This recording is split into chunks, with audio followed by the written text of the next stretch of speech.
જુનાગઢ અને ગીર સોમનાથ વિસ્તારમાં હતો એટલો ઓવરલોડ વરસાદ અહીંયા નથી પડ્યો, એટલે મગફળીમાં કોઈ વરસાદ અતિ થવાથી બગાડ કાંઈ દેખાતું નથી. મગફળીનું ચિત્ર સારું છે અને વાવેતર કર્યું એને 2 મહિનાનો સમય અત્યારે હમણાં 15 તારીખે આજે થયું, એટલે એ સ્થિતિ અત્યારે પાકની સારી છે.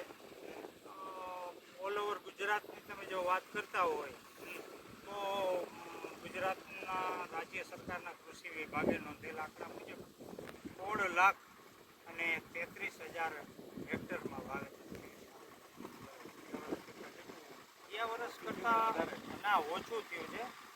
75 લાખ હેક્ટર ઓછું. સરકાર એમ કહે કે 4% વાવેતર ઓછું ના શું લાગે છે કેટલું ઓછું થયું? પણ સીધો જ હિસાબ છે, સીધો જ કે ગયા વર્ષે મગફળીનું આખરી વાવેતર સરકારી આંકડા મુજબ 17,09,000 એટલે 17,09,000 હેક્ટરનું વાવેતર હતું.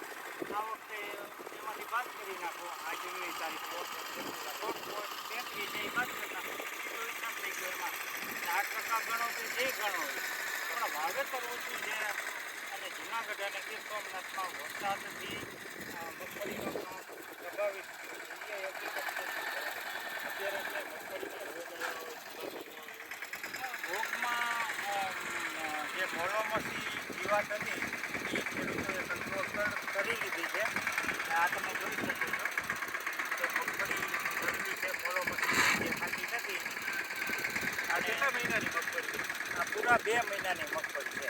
આ આવશે ક્યારે બજારમાં? આ બજારમાં આવતા હજી 2 મહિના થાય. 4 મહિના 130 દિવસ પછી આ મગફળી કાપડી જાય. સૌરાષ્ટ્રમાં છેલ્લા 15 દિવસથી લગભગ વરસાદ નથી પડ્યો, તો મગફળીના અત્યારે પિયતની જરૂર પડે ખરી અથવા તો હજી કેટલા દિવસ વરસાદ ન આવે તો કંઈ વાંધો આવે?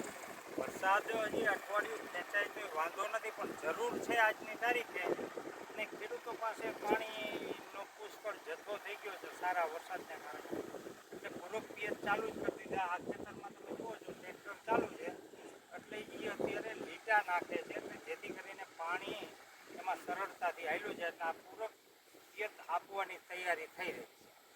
આ માટી દેખાય છે આપણને. હા કે આમાં હજી પાણી આ થોડી ભેજ છે. ભીની ભેજ છે. હજી ભેજ છે પણ ઉટલું પડે એનું સુકાઈ ગયું છે, એટલે ભેજ એનો નોર્મલ છે. પણ હવે પાણીની મગફળીના પાક માટે 15-20 દિવસથી આ વરસાદ નથી, એટલે એની જરૂર ખરી. ગયા વર્ષે આપણે ગુજરાતમાં મગફળીનું ઉત્પાદન લગભગ કેટલું થયું હતું?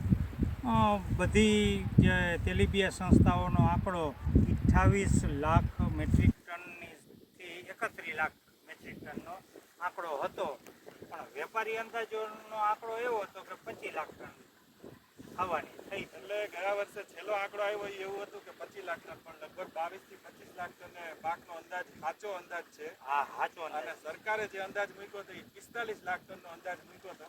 એટલે આ આપણને ખબર પડે કે સરકારી અંદાજથી શું સ્થિતિ છે. હા, આ વર્ષે ગુજરાતમાં ભલે વાવેતર 4% જ ઓછું બતાવે, પણ હજી તો 2 મહિના મગફળીને વાર છે. હા, 2 મહિના. અને હવે છેલ્લા 2 મહિનામાં કેવું વાતાવરણ રહે, કારણ કે ઓગસ્ટ અને સપ્ટેમ્બર બેયમાં હવામાન ખાતું એવું કહે કે વરસાદ ઓછો આવશે. ઓછો આવે તો એ માર પડે અને અતિ વધારે આવી જાય તો માર પડે. મગફળીના માપે મેળે દર વખતે વરસાદ 15 દિવસે મળી રહે તો સારું થાય, પણ એ વરસાદની પેટર્ન કુદરતના હાથમાં છે, એમાં આપણે કાંઈ કરી શકતા નથી. એટલે સાચો આધાર તો વરસાદની હવે પછીની પેટર્ન 2 મહિના કેવી રહે છે. મગફળીનો સર્વે કરવો હોય સાચો તો બધાય ગમે ત્યારે સર્વે ચાલુ કરી દેતા હોય. વેપારીઓ કે બીજા કોઈ પછી અંદાજ મૂકે અને પછી એમાં સુધારા વધારા કરે 2 મહિના પછી દિવાળી પછી.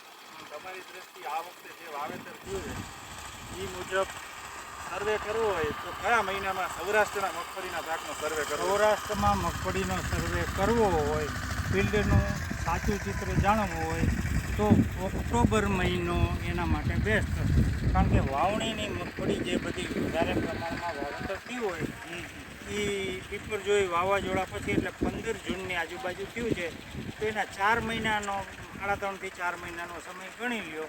એટલે ઓક્ટોબર મહિનામાં મગફળી નીકળવા પહેલાં તમે ખેતરોમાં જઈ અને એનો કંઈક અંદાજ તમે ઈ સત્યની નજીક જઈ શકો.